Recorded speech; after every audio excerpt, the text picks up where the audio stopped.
राहुल और जय, आज मैं इतना खुश हूँ कि मेरे पास शब्द नहीं है बताने के लिए। अरे भाई 6 साल के बाद अपने दोनों बेटों को एक साथ देखने का एक बाप को जो खुशी होती है ना, तुम उसका अंदाजा भी नहीं लगा सकते। बाबूजी, राहुल, जय, जल्दी आइए, खाना तैयार है। आप लोग भी प्लीज आइए। आओ बेटा, जल्दी आओ, खाना तैयार है। हाँ भाई मेरे मिक्की माउस। क्या खाएंगे भैया? मिक्की बेटा आप क्यों? ये हलवा लीजिए ना, नीता ने खास आपके लिए ही तो बनाया है, लीजिए। अरे वाह। तो बेटा मिक्की, भूख लगी है ना? वाह क्या स्वादिष्ट हलवा है, मजा आ गया। बाबूजी, आज शिल्पा ने खाने में बहुत ज्यादा प्यार डाला है, इसीलिए खाना इतना टेस्टी लग रहा है सबको।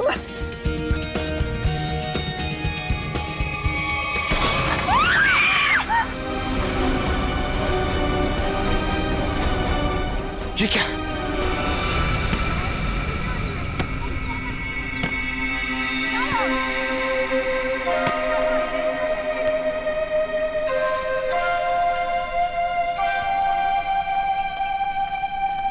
अरे प्रकाश अंकल, आप यहाँ?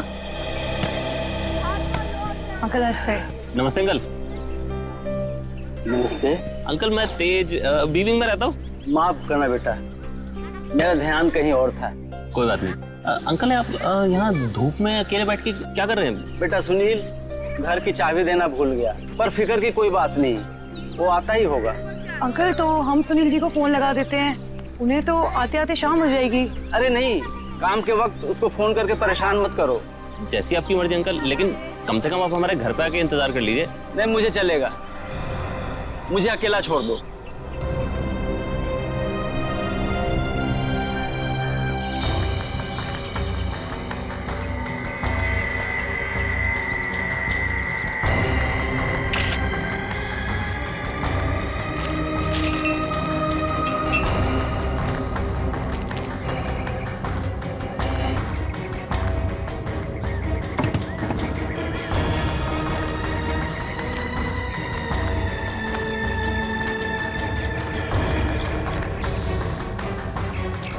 एक बात बताइए जी, आप सब लोग यहाँ पर खाना खाने बैठे थे है ना, तभी ये हाथ खाने में गिरा? जी सर। ऐसा डरावना हाथ तो हमने पहले कभी देखा ही नहीं, और सर हम तो एकदम से डर गए थे।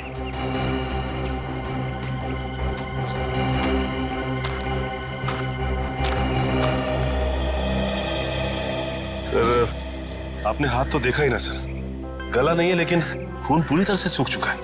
बहुत बुरी हालत से काटा है ये हाथ। अगर ये हालत इस हाथ की है, वही सोच रहा हूँ जिसका ये हाथ काटा गया है उसके और शरीर के हिस्से का क्या किया होगा। सर क्या ये हाथ देख के हम पता नहीं लगा सकते कि ये आदमी का हाथ है या किसी औरत का हाथ है? ये तो साळुंखे बताएगा, उसका काम है।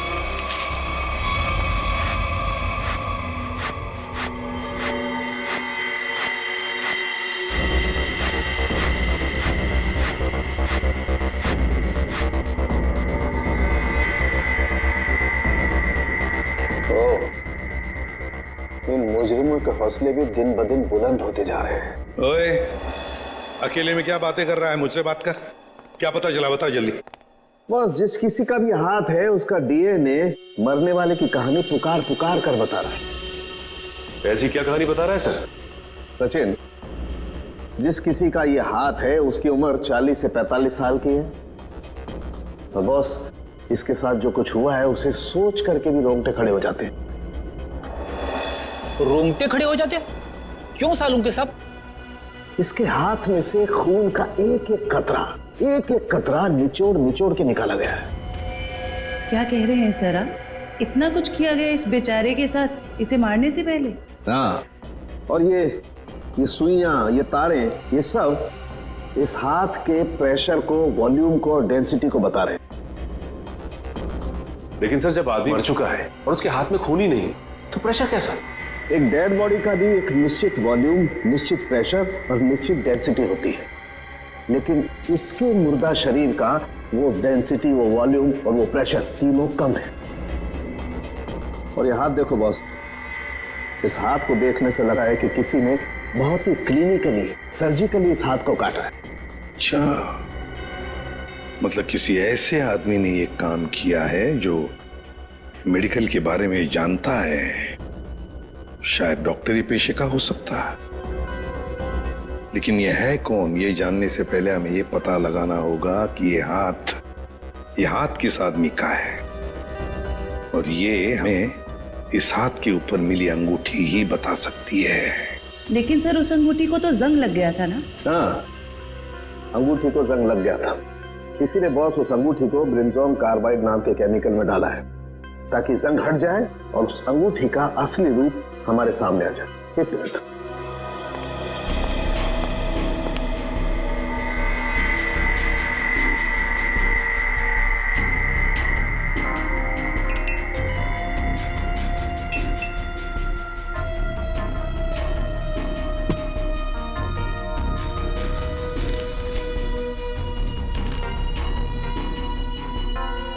ये देखो बॉस, ये अंगूठी एकदम साफ।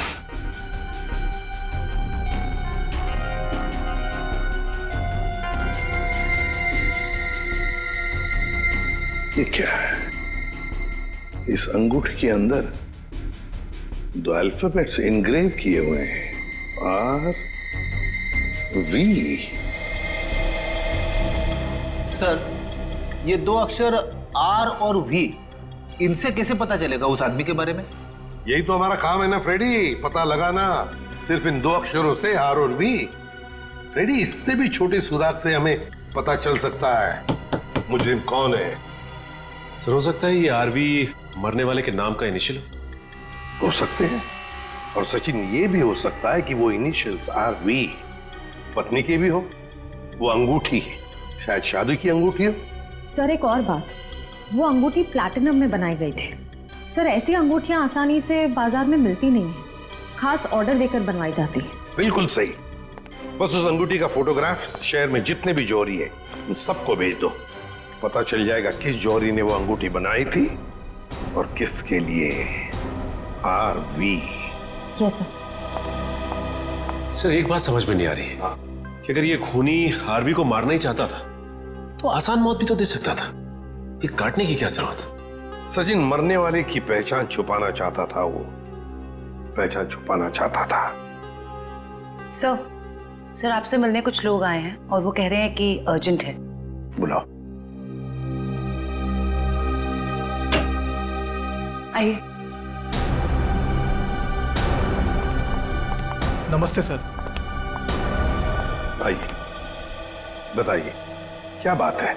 सर, एक बहुत ही बड़ी मुसीबत आ गई है, बस आप ही हैं जो हमारी मदद कर सकते हैं। मुसीबत? कैसी मुसीबत? सर, हम लोग मोतीलाल नगर की रोज सोसाइटी से आए हैं। हमारे बिल्डिंग में एक बुजुर्ग रहते थे, प्रकाश जी। रहते थे मतलब? क्या आप नहीं रहते? सर, कल तक तो थे। सोसाइटी के पार्क में बैठे हुए देखा था हमने उन्हें, बोरिया बिस्तर बांध के बैठे थे। तो आप लोगों ने जाकर उनसे पूछा नहीं कि क्या बात है, क्या तकलीफ है, हैं? पता नहीं सर, हमने उनसे पूछा तो कुछ अजीब सा बड़बड़ाने लगे। सर, उनके बाहर बैठने की कुछ ना कुछ वजह जरूर है। क्या वजह हो सकती है? सर, उनका सौतेला बेटा सुनील बहुत ही ज्यादा बदतमीज और झगड़ालू किस्म का इंसान है वो। सर, हमें लगता है उसी ने ही सामान सहित अपने पिता को घर से बाहर निकाल दिया है। पता नहीं कहाँ होंगे वो। हो सकता है वो अपने ही घर वापस चले गए हों। घर में चेक किया आपने? हम लोग गए थे वहां पे, वो वहां नहीं थे, और हमने सुनील से पूछा तो उसने बोला कि उसे पता नहीं है। सर, उससे उनकी कोई परवाह नहीं है। सुनील? हेलो? हाँ? कहाँ पे? एक मिनट, आप क्या नाम बताया आपने? मालती? ठीक है, देखिए आप लोग चिंता मत कीजिए, आप सिर्फ उनकी फोटो भिजवाइए हमें, हम देखते हैं। सर, मालती नाम की हाउसवाइफ इंदिरा नगर से गायब है सर। इंदिरा नगर से मालती और मोतीलाल नगर से एक बुजुर्ग, दोनों के दोनों गायब है। इन दोनों के घर जाना पड़ेगा, पूछताछ करनी पड़ेगी।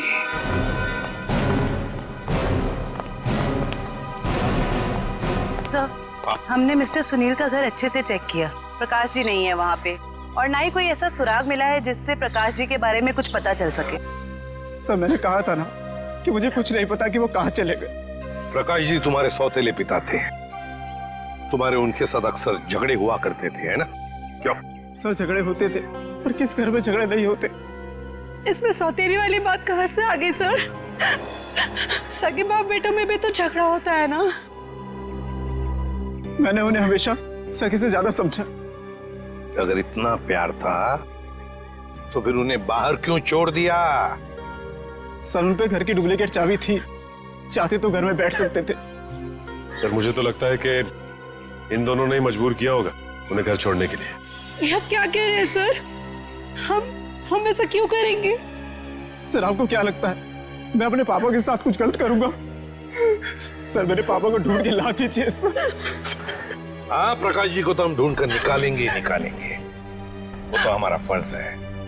लेकिन एक बात याद रखना, अगर पता चला तुम लोगों ने अपने पिताजी के साथ कोई गैर बर्ताव किया है तो अच्छा नहीं होगा, समझे?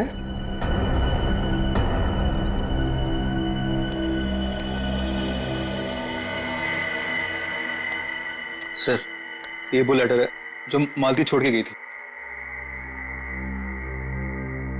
जरा बच्चों को अंदर लेके जाओ।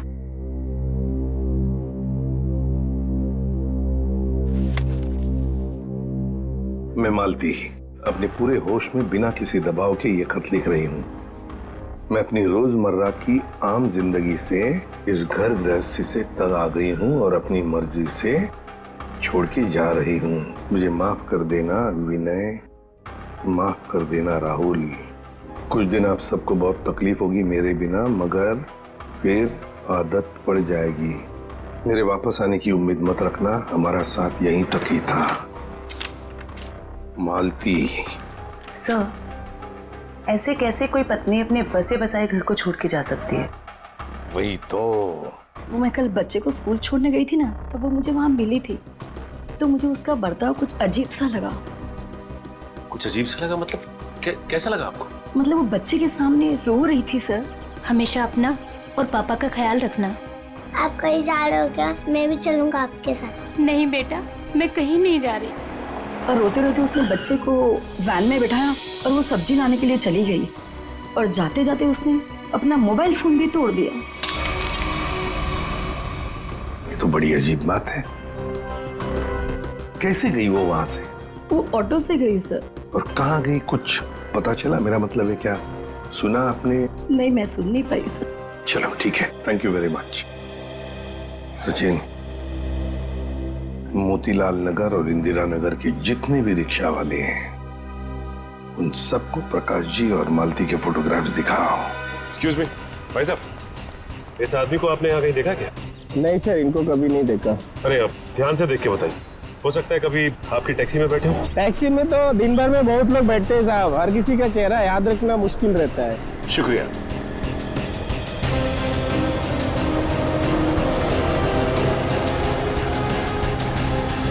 भाई साहब, आप देखिए इन्हें, कहीं देखा है आपने? इस बुजुर्ग आदमी को तो मैंने पिंजर की खाड़ी के पास छोड़ा था। पिंजर की खाड़ी?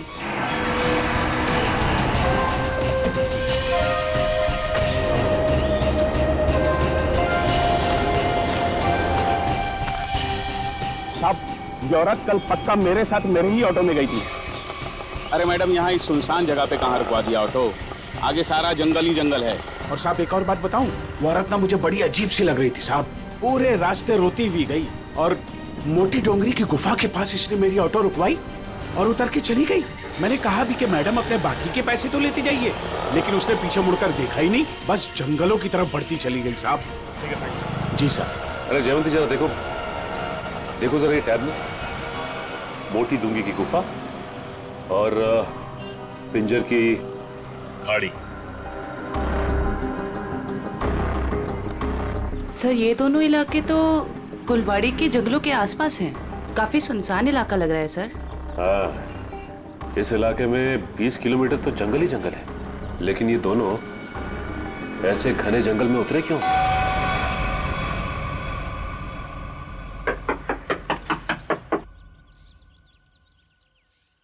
बड़ी अजीब बात है। रिंग पे आरवी गुदा है और नाम हितेन कुमार। हो सकता है इस घर के किसी और सदस्य के नाम के इनिशियल्स हों ये, क्योंकि उस जौहरी को पूरा यकीन था कि इस रिंग का ऑर्डर इसी घर में से किसी ने दिया है। जी कहिए। नमस्ते, हम सीआईडी से हैं। सीआईडी? अंदर आइए।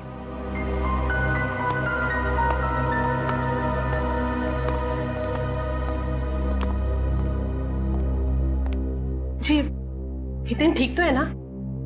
कहाँ है वो? आप उन्हें साथ नहीं लेके आए?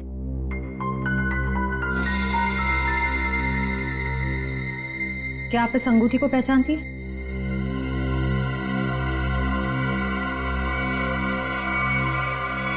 संभालिए अपने आप को। मैम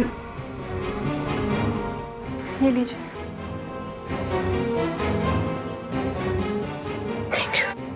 क्या आप बता सकती हैं कि इस अंगूठी पर जो आरवी इनिशियल्स बने हुए हैं, इनका क्या मतलब है? अपने माता पिता के नाम पे गुंदवाया था इन्होंने। ससुर जी का नाम राकेश था और सासू माँ का नाम विनीता। मुझे लग रहा था कि जरूर कुछ ना कुछ बुरा हो रहा है। हितेन कभी मुझे बिना बताए घर से गायब नहीं हुए। क्या आप मुझे उन्हें मिलवा सकते हैं प्लीज? मैम दरअसल हमें उनका कटा हुआ हाथ। बस कुछ मत बताइए, मैं और कुछ सुन नहीं सकती। मैं जानती थी हितेन जिस राह पे चल रहा है उसका अंत अच्छा नहीं होगा। हमें भी पता चल चुका है कि वो किसी गलत काम में शामिल थे, इसलिए आपने उनके गायब होने की रिपोर्ट नहीं दर्ज कराई। क्या आप प्लीज हमें पूरी बात साफ साफ बताएंगी? दरअसल इन्होंने अपने कंपनी से 10 करोड़ का घोटाला किया था। 10 करोड़ का घोटाला? इन्होंने वो पैसे कहीं और काम पर लगाए। पैसे तो डूब गए, लेकिन जब कंपनी ने उनके पास पैसे की डिमांड की तो उनके पास पैसे देने के लिए एक फूटी कौड़ी भी नहीं थी। फिर क्या, कंपनी ने इनके ऊपर केस कर दिया। हमारा घर नीलाम होने के कगार पर आ गया। मुझे लगा शायद इसलिए ये 3 दिन पहले घर से गायब हो चुके हैं। और इसलिए आपने उनके गायब होने की रिपोर्ट दर्ज नहीं कराई? नहीं, दरअसल अचानक मुझे इनके कंपनी से कॉल आया, किसी ने कंपनी की रकम चुकता कर ली है। मैं खुश हो गई कि शायद ही अब वापस आएंगे। एक मिनट, वो 10 करोड़ रुपए जो हितेन ने कंपनी से चुराए थे वो किसी और ने चुकते किए? किसने?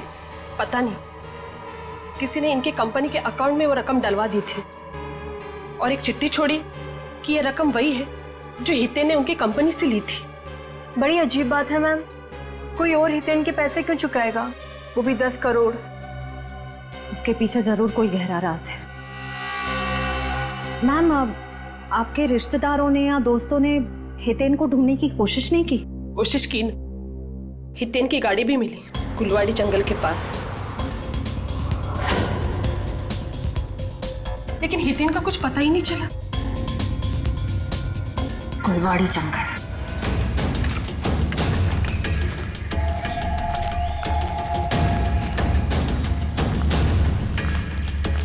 एक मिनट अभिजीत, वो देखो।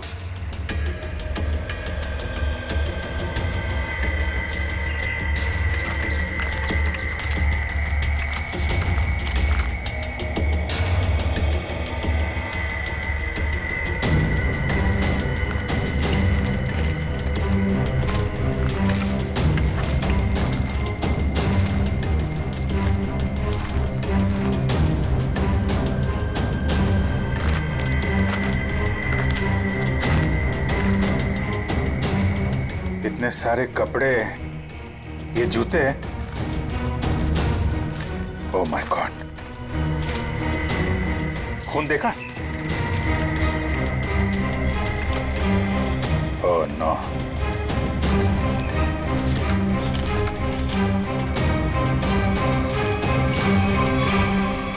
ये खोपड़ियां, ये हड्डियां, ये जंगल के अंदर चल क्या रहा है?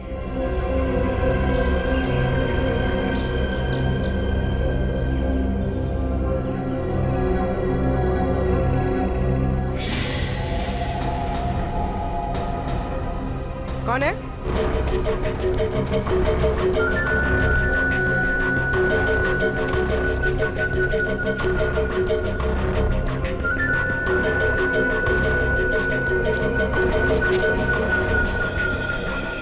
क्या हुआ?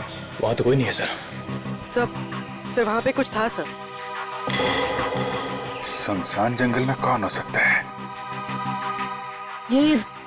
ये तो सारे कपड़े, जूते और ये हड्डियों को देखकर लग रहा है कि अलग अलग उम्र के लोगों को शिकार बनाया गया है। बहुत खतरनाक अपराधी है। मासूम भोले भाले लोगों को यहाँ बुला के मार डालता है।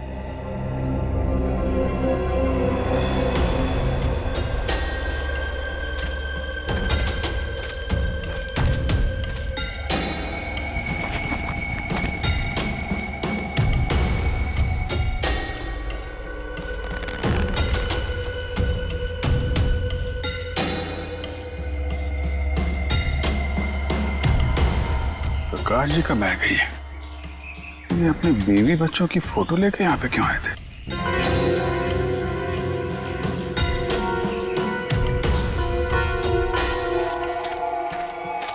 ए रुको! क्या हुआ? सर वहां पर कुछ अजीब सा था सर। गाड़ी क्या हुआ सर? सर जंगल में कोई आया है? तुम लोग देखो जरा जाके।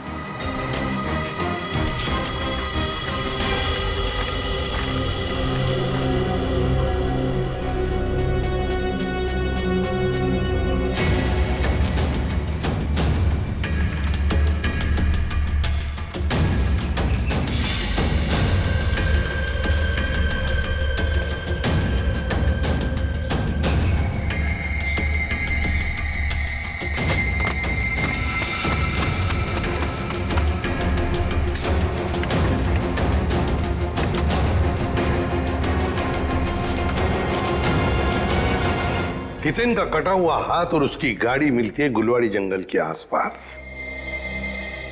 समझ में नहीं आ रहा, पता नहीं क्यों सचे मुझे ऐसे लग रहा है कि हितेन का केस, मालती का केस और प्रकाश जी का केस, इन तीनों केसेस का आपस में कोई ना कोई संबंध है, कोई ना कोई संबंध है। सर प्रकाश जी और मालती के बारे में कुछ और पता चला है। क्या? सर ठीक हितेन की तरह ही प्रकाश जी और मालती दोनों कर्जे में थे। प्रकाश जी के बेटे को 5 लाख रुपए देने थे और मालती जी का घर गिरवी रखा था। सर दोनों के गायब होते ही इन दोनों का कर्जा किसी ने चुका दिया। हितेन भी कर्जे में था, मालती भी कर्जे में थी, प्रकाश जी भी कर्जे में थे।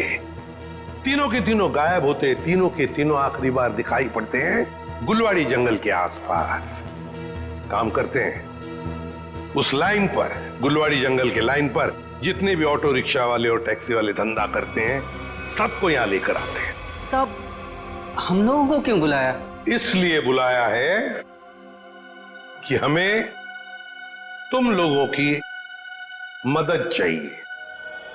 हम क्या मदद कर सकते हैं साहब आपकी?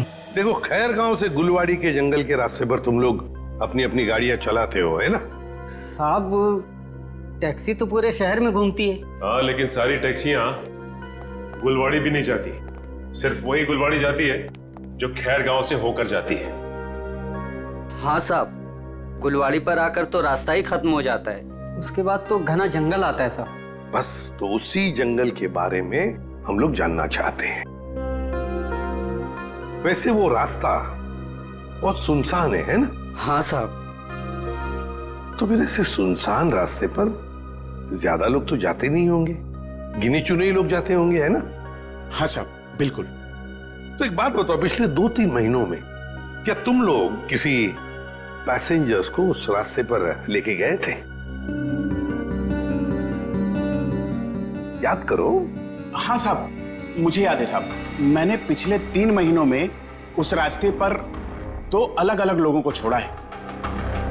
मैंने भी एक सवारी को छोड़ा था साहब पिछले महीने। साहब पिछले महीने मैंने भी एक सवारी छोड़ी थी, वो एक आदमी था।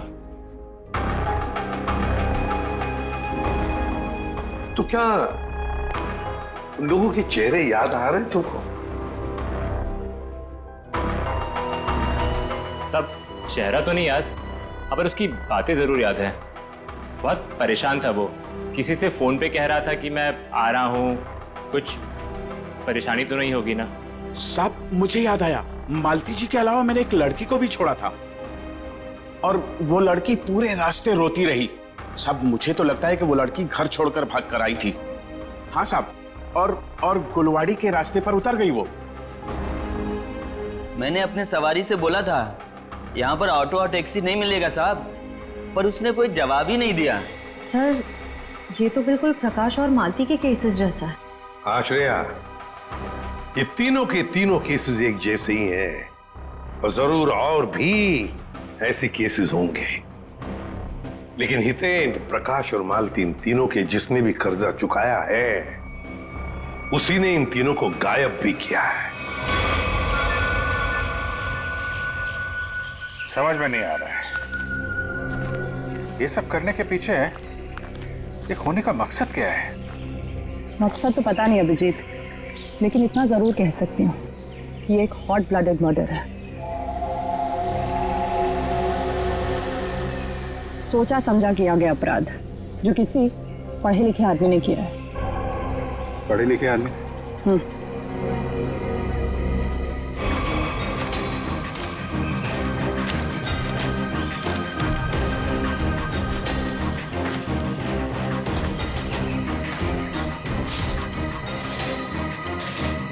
ये देखा? जंगल में पाइप कैसे आ गई? लेकिन नक्शा में तो कोई पाइप वगैरह नहीं थी। वही तो, कहीं ये पाइप भी उन अपराधियों ने तो नहीं लगाई है। काटो जरा सा। निखिल, गाड़ी की आवाज उसी वक्त आई जब हम जंगल में थे। ये कोई संयोग नहीं है। मतलब मुजरिम को भनक लग गई थी हमारे जंगल में आने की। भले ही भनक लग गई हो, लेकिन हमारे हाथों से बचेंगे नहीं हमको।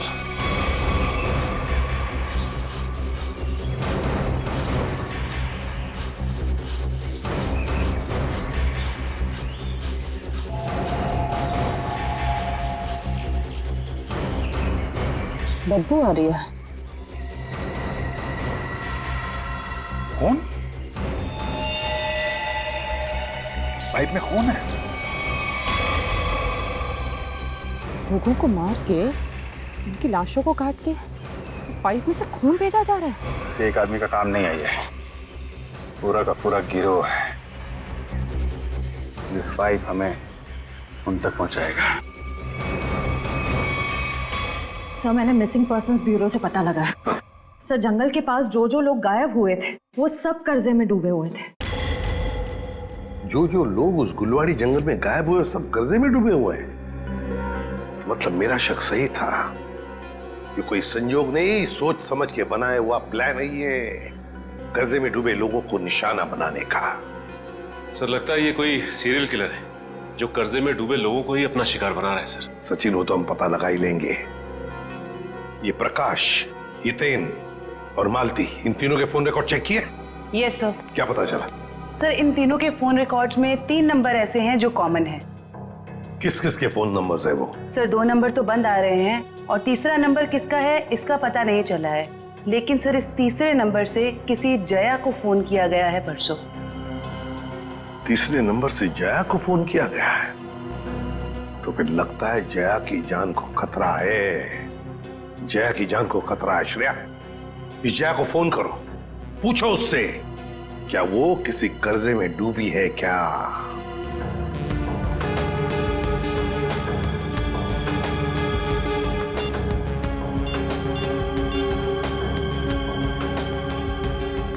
जया? निखिल, ये देखो टायर के निशान। टायर के निशान? अगर टायर के निशान यहाँ है तो गाड़ी भी कहीं आसपास होनी चाहिए।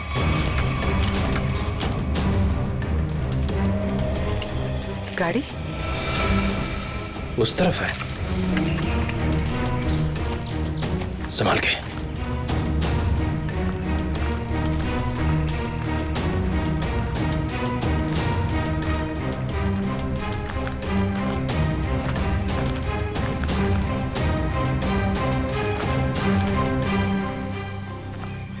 यहाँ तो आसपास कोई नहीं है।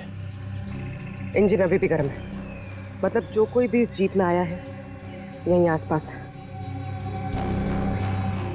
इतने सारे डब्बे।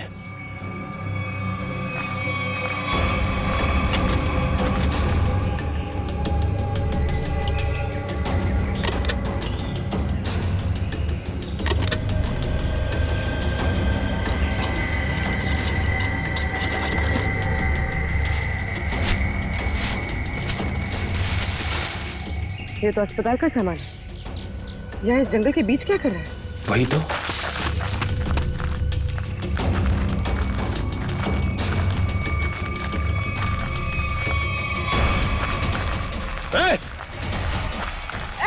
रुक!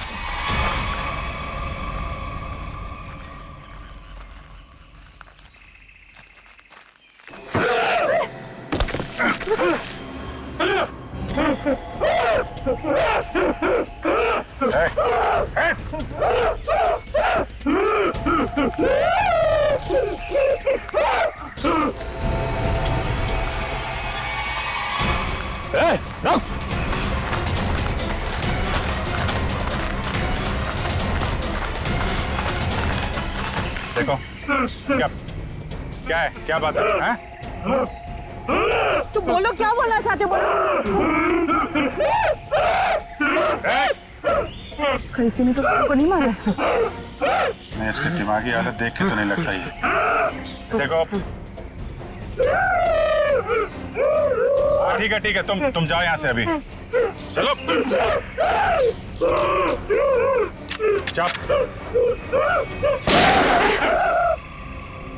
तुमने गोली क्यों मारी? वो बेचारा डर के भाग गया। वापस आके इसको बचा लेंगे। पहले प्रकाश और मालती को बचाना जरूरी है, कहीं उनकी भी ऐसी हालत ना हो जाए।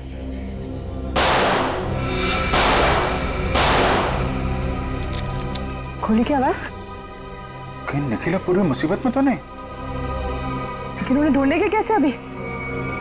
जिधर से गोली की आवाज आई है उधर। देखो प्लीज, जब तक मुझे पैसे नहीं मिलेंगे तुम फोन पे ही रहना।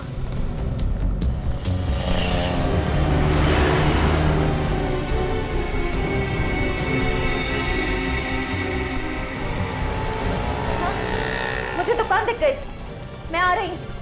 नहीं, तुम फोन मत रखना प्लीज प्लीज, मैं पहुंच गई।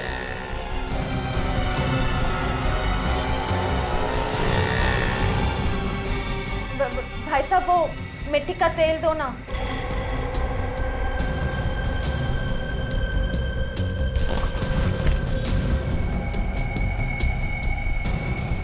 मैं सीआईडी ऑफिसर हूं, सीधे से बता दे किसके इशारे पे तूने मुझे बैग दिया, वरना ससुराल की सैर करनी पड़ेगी। वो जा रहा है, नीली कमीज वाला, फोन पर। मयूर, इशिता, वो ब्लू शर्ट वाला। बस बहुत घूम लिया। तुम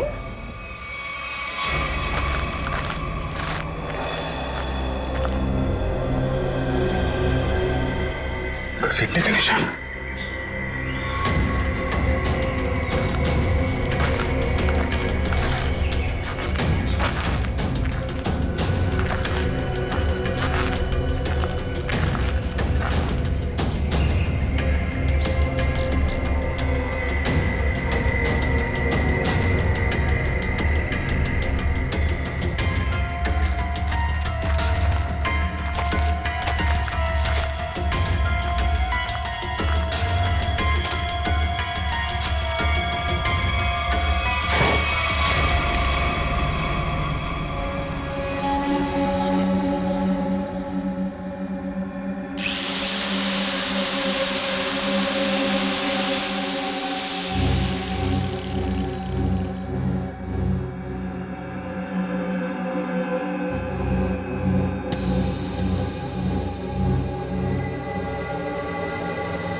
सत्या,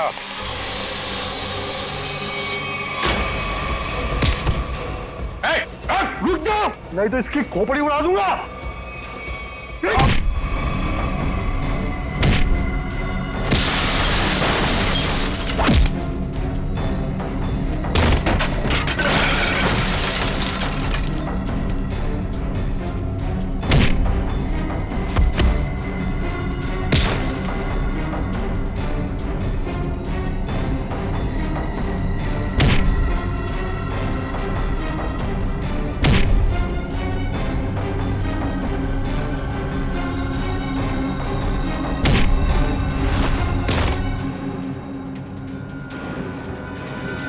कि बस लगी तो नहीं?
पूर्वी, उसका नकाब उसका ये साथी उतारेगा। उतार उसका मास्क। सर, ये वो लेटर है जो मालती छोड़ के गई थी।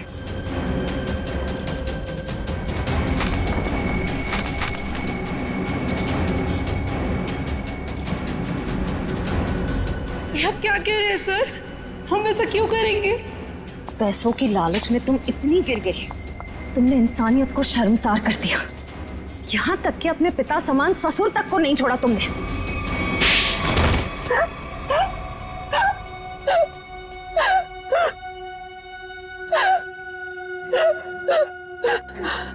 मैंने जो कुछ भी किया लोगों की मर्जी से किया और उन्हें उनके बलिदान का दाम भी दिया। गलत। लोगों की मजबूरी का नाजायज फायदा उठाया तुम लोगों ने। उनके शरीर के अंगों का काला कारोबार कर रहे थे तुम लोग। क्यों? क्योंकि आपकी सरकार ने मेरा डॉक्टर का लाइसेंस कैंसिल कर दिया था। कमाल है, तुम्हारा लाइसेंस रद्द कर दिया तो तुमने लोगों को मारना शुरू कर दिया।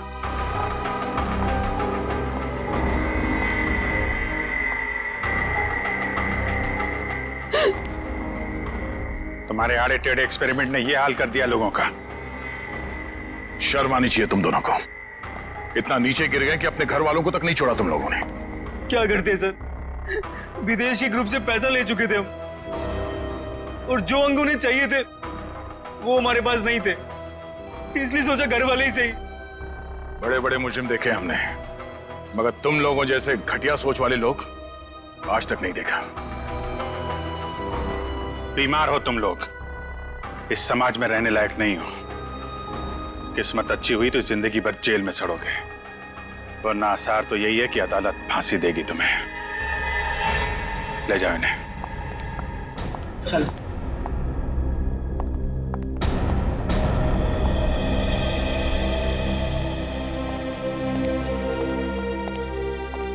इनका किसी अच्छे अस्पताल में इलाज करवाते हैं। चल।